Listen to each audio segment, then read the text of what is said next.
So today we have a special edition of 5 Minute Drafts. This is the inaugural draft of my budget Pioneer Cube, which I've been putting together as a bit of a change of pace for my friends and I to play once we all get out of quarantine. So this is going to be the first time we're drafting this, and we're going to see what cards might look good, what cards might look a little bit weaker. So in this first pack, we have a couple different options here. Dungeon Geist is a really strong blue card, as is Aetherling. Incubation Druid is a good ramp spell, as is Beanstalk Giant.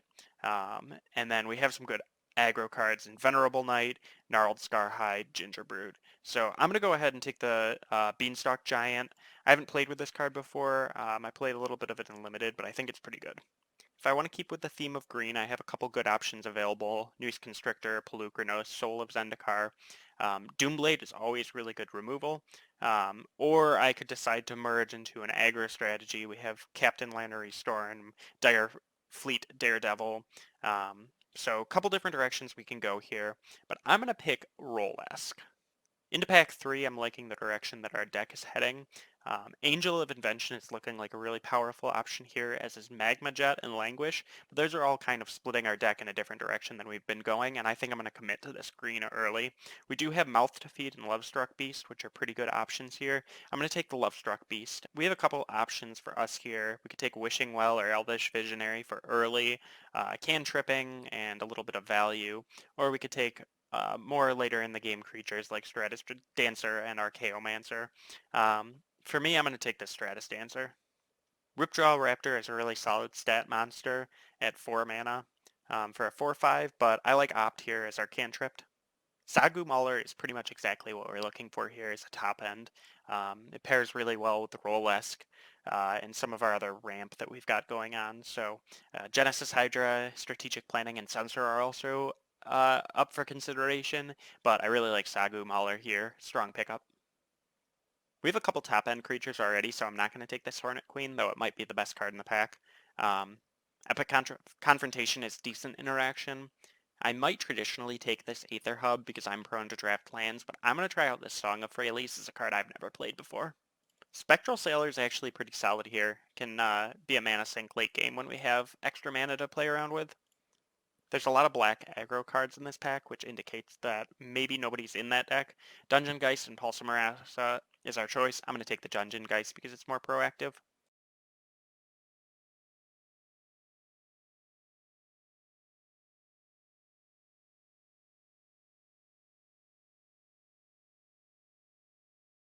Bunch of options in this for pack 2, pick 1. Set Adrift and Hooting Mandrills are both quality value spells that rely on the Delve mechanic. Anticipate and Oath of Nissa are good for early game cantrips. Castle Vantress can draw us value over the long run of the game, but I'm going to take a personal favorite card of mine, which is Vivian's Arc Bow.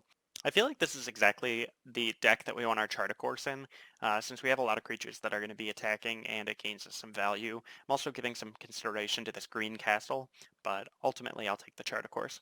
We need a top end here, and even though I'm considering Reclamation Sage and Hypnotic Sprite as good value cards, I'm going to take the Arlinn.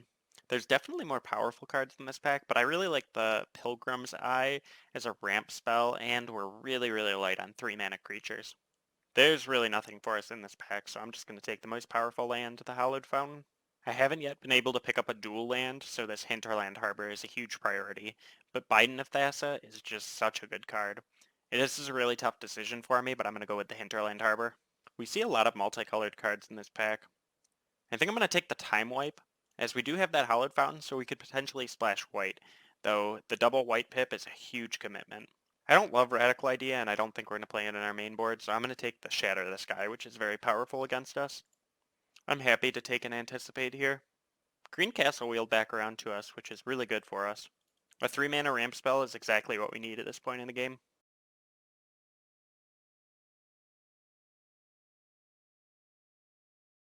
Heading into our third pack, we're looking to pick up another 5-drop and another 3-drop or 2.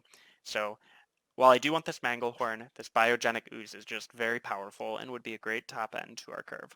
Though there's a couple white cards in this pack, and we have taken a couple white lands, I don't think I'm going to commit to the splash. I have a choice between this Experiment one and this Thassa's Intervention, which I think the Thassa's Intervention is definitely the more powerful card. Kessig Prowler is a great scalable threat. Even though we're not very aggressive, this 2-1 serves fine in our deck. Even though we need 3 mana creatures, the Steel Leaf Champion is a big commitment at a triple green cost. I'm instead going to opt for the 4-drop in Vraska Swarm's Eminence. So I know we look like we're pretty heavy on these 4-drops, but Beanstalk Giant and this Lovestruck Beast are both actually 3-drops. And I don't think I'm going to play this Archaeomancer because we're not very deep into a Spells Matter type deck. I am going to take this Wicked Wolf because I think it's one of the better 4-drops in green. And if we needed any more assurance that we had 3-drops, this Jade Light Ranger is a great wheel here. Another great 3-drop pickup here. We have a Thassa's Intervention and a Stratus Dancer, which are our counter spells. I don't think we want this hard Sinister's Sabotage, so I'm going to take the Den Protector. We have a pretty solid top end already. And I normally would take this Pelakka Worm, but I'm going to take the In Bolas's Clutches just as an experiment.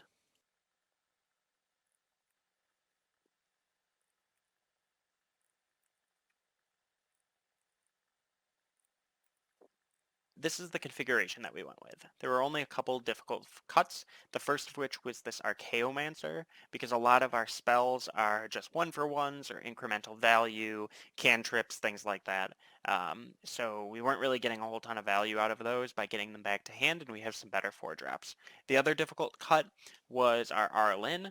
I really felt because we had a lack of 1-mana ramp creatures, we couldn't get up to 6 reliably enough. I do want to play one of my 6-drops, but Sagumauler was definitely a more flexible threat as you can cast it for 3 mana earlier in the game, and then it's a quicker way to end the game as it has trample and hexproof. So I felt it was the more powerful option. In round 1 of the games, I played off against the blue-green mid-range mirror match. We were pretty evenly matched up, but Sagumauler proved too much for my opponent, and I cruised to a 2-0 victory.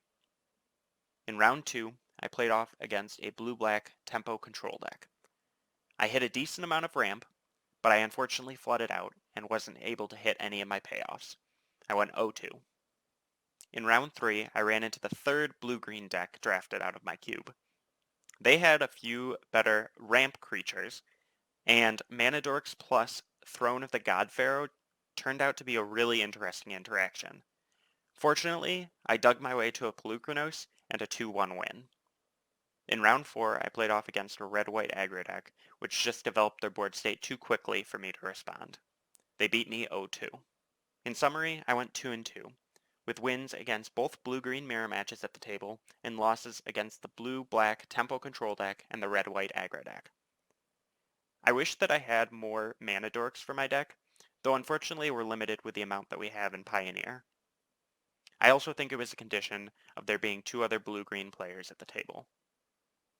Thanks for checking out this special edition of 5-Minute Drafts. If you're interested in leaving any feedback or checking out the cube, I'll leave it in the video description.